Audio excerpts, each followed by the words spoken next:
What's up, y'all? This is the Art Mentor. Hey, welcome back. Today, I'm going to give you a tutorial on how to sculpt an anatomically correct human skull.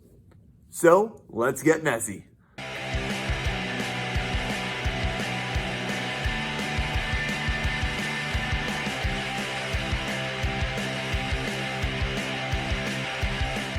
What I'm going to do is grab a nice, healthy bunch of clay.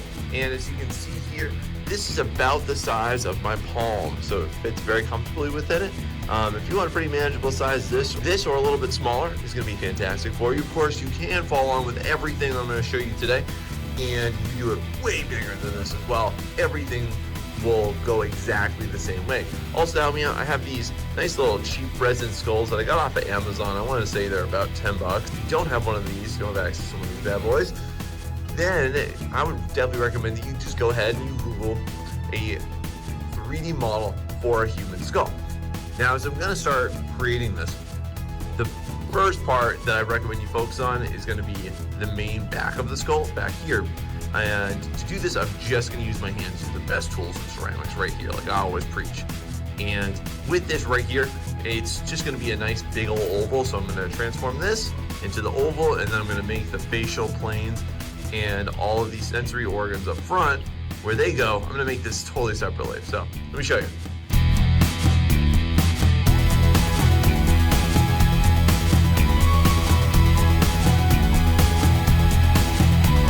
So one thing you'll wanna do at this point is just make sure, you're just gonna like plop it on the table so it has a nice flat area at the bottom here.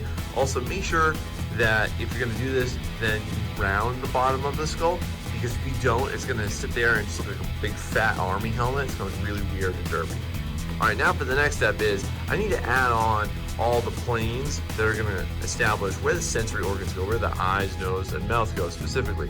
So for this, what I'm gonna do is, I'm just gonna go ahead and take a knife, and I'm gonna draw out some proportions on this, okay? So now the most important one to get is where the eyes located. And the eyes are anatomically located directly in the middle of your face. So what I'm gonna do is, looking at mine here, I'm gonna draw a line right down the center for where that center line is gonna be. And then right in the middle of this, boom, this is gonna be where my eye sockets are. So when I take a look at my skull from the top down view, which I recommend you do at this point too, I'm gonna notice that there's a separate plane that's going to encompass the eyes, nose, and cheeks, and then a whole nother one that's gonna jut out a lot more than that. It's gonna encompass the whole top and bottom jaw here, okay?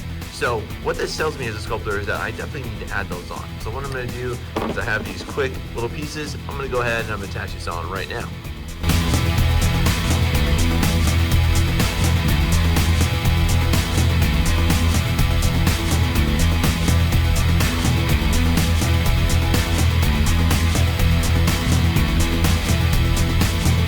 Now the next part's really fun.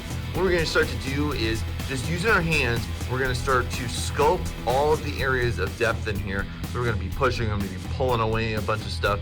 And I like to start first with the eyes. Now, if anyone here has ever watched Game of Thrones, you're gonna remember that really epic fight between the mountain and the viper. Now, just to emulate that scene for a moment. So when I go ahead and I push in for this, rather than pushing in straight, what I'm gonna do is actually go in a little bit slightly from a curved position. Here we go. I'm not really concerned with specific shapes at this point. I'm just trying to get all the big stuff, all the big areas of depth on here. So yeah, it doesn't really matter at this point exactly what the shape of these sockets are. They look a little goofy and a little bit too simplified up on here. I'm also gonna go ahead and I'm gonna attach the nose and start to rip away for the side of the cheekbone as well.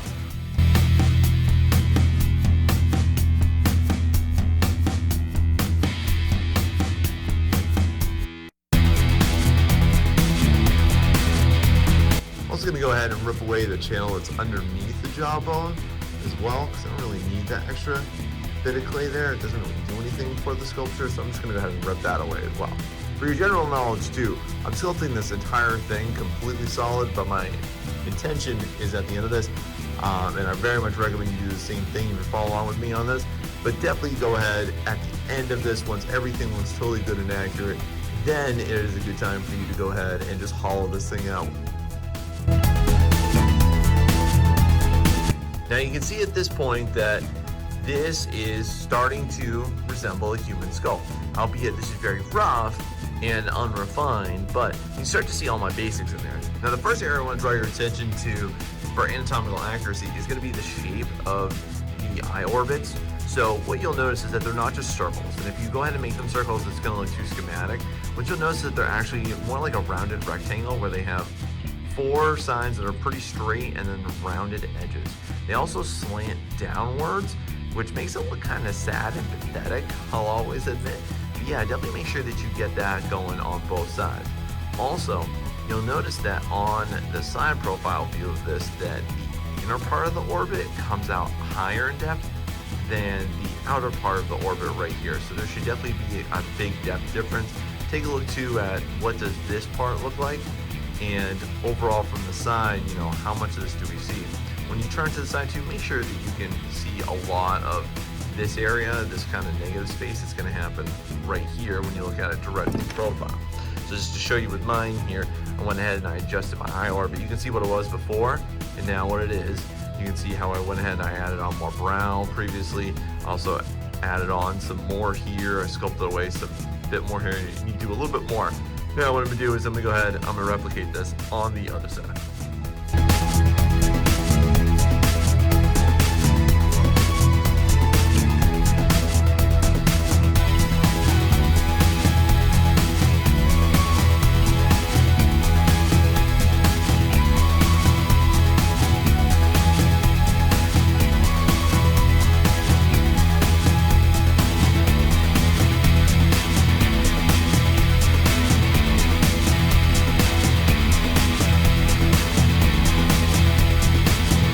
Once you have your eyes done here, and there's only a couple things I did off camera just so you can see those sockets are looking pretty neat right now. Next thing I'll direct your attention to will definitely be the eyebrow area, top of the brow. Because if you don't do this well, then your person's definitely going to look more like a monkey than a human being. So when you take a look at yours in profile, you're going to notice this curvature happening right here, and this should definitely come out more than the eye socket. And with this, make sure that you have both a ridge that's going to go across the top of the sculpt, but then also make sure you kind of fill in a little bit right here. You might notice that I added on this kind of triangular bit because I was seeing it right here on this. So make sure overall, what I'm going to do right now is I'm going to add some more clay right along here, again, to match this profile.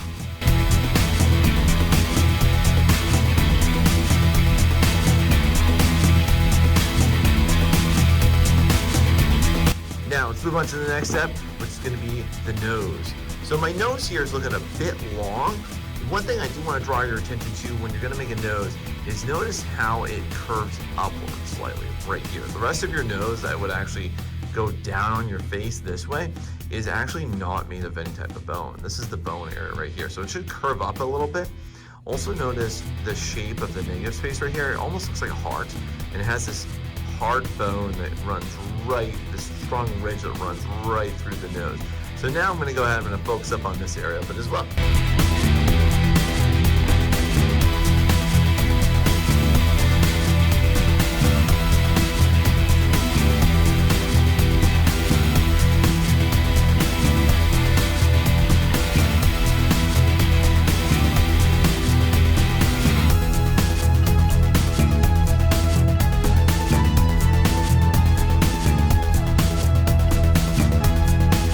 So when you saw me creating that little tiny bone that's on the inside, I basically used my carving tool, a wooden tool, and a brush just to make sure that that was nice and straight and even. So the next step we'll go on to will be the cheekbones here. When we take a look at the cheekbones, we're going to notice that it's actually going to be the highest point of depth on the face, other than the side of the nose. So this should definitely come out a lot. And you should see too, just if you look at this underneath, just how much this curves up and out. That'll create a nice strong cheek structure to it. So when I take a look at mine, I notice that mine look a bit flat. They actually sink in more than the actual skull, those skull sockets. So I'm going to go ahead and fix that right now by adding in some clay.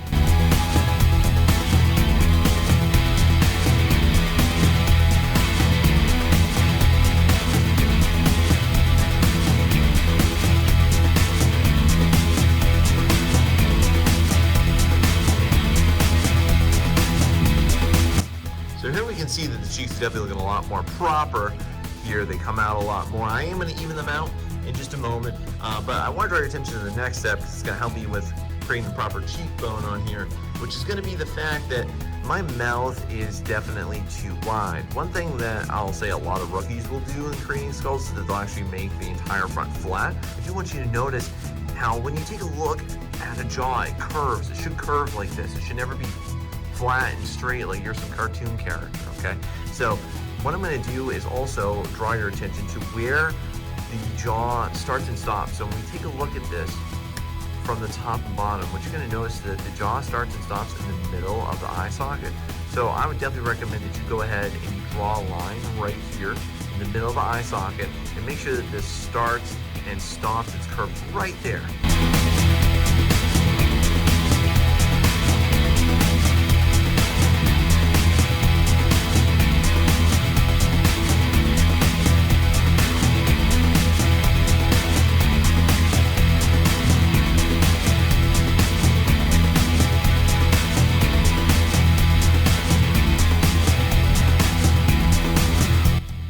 So here we can see that the cheekbones are definitely starting to look a lot more well defined. Notice how too that they go down, they kind of should slope down like this.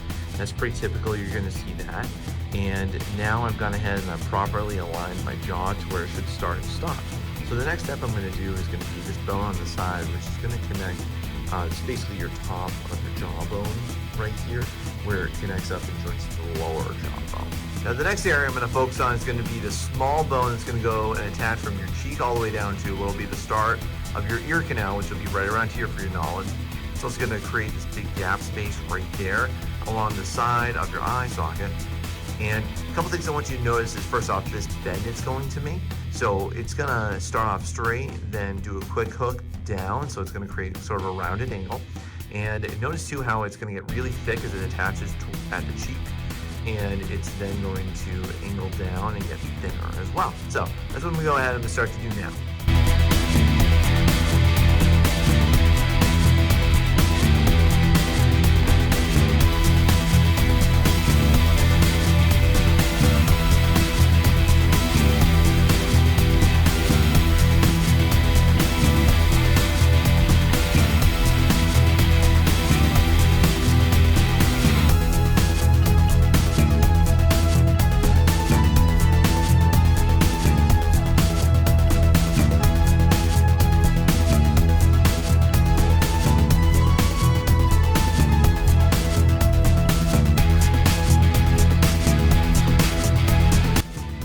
One thing you'll definitely want to do is make sure that you put these parallel on the same side of the face. As you notice there, I just noticed that I made this one on the left way higher than the one on the right. So I had to go ahead and I had to adjust that. So definitely make sure you're checking side to side as you're doing these two.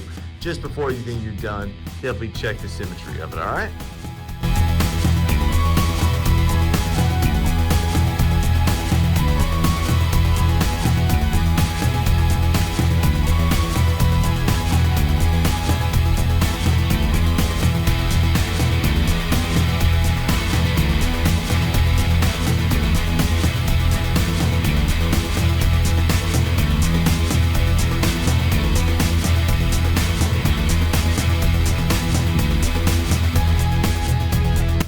So once you've shaped up the majority of the facial planes, the next step you'll want to do is go ahead and start to take care of the teeth area. So what I'm going to encourage you to take a look at is just the overall width that you're going to need to make this.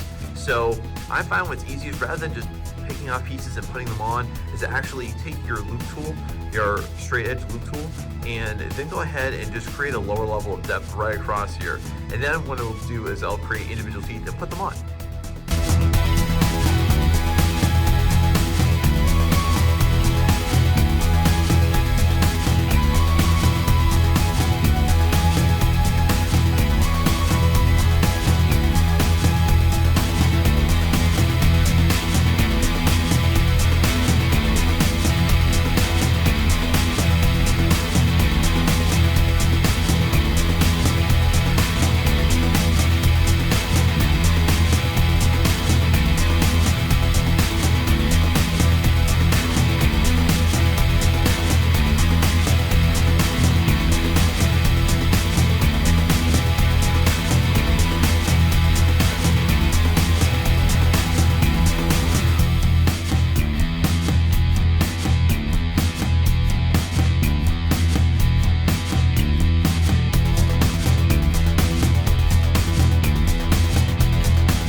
do after you add the teeth on, like I just did here, you'll notice that I started to put on these little coils around here, and that's for these little kind of bumps and grooves that you're going to notice up in the gum line here. So now I'm going to go ahead and do this.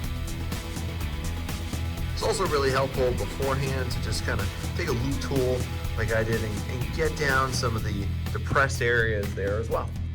And then what I'm going to do is I'm just going to make these coils and just smooth them in, because they're so small, they're fine detailed. You don't really need to score stuff like this. It'll be fine. As long as you wet it, give it a good push, it'll be a-okay. Now for my final trick, I'm just going to go ahead and start to soup up a few areas, fix a few areas here and there, and then I'm going to need a little bit of TLC. At this point, you should absolutely, if you're making a skull along with me here, you on your own, definitely make sure that you're looking at this side to side, making sure it's nice and symmetrical too.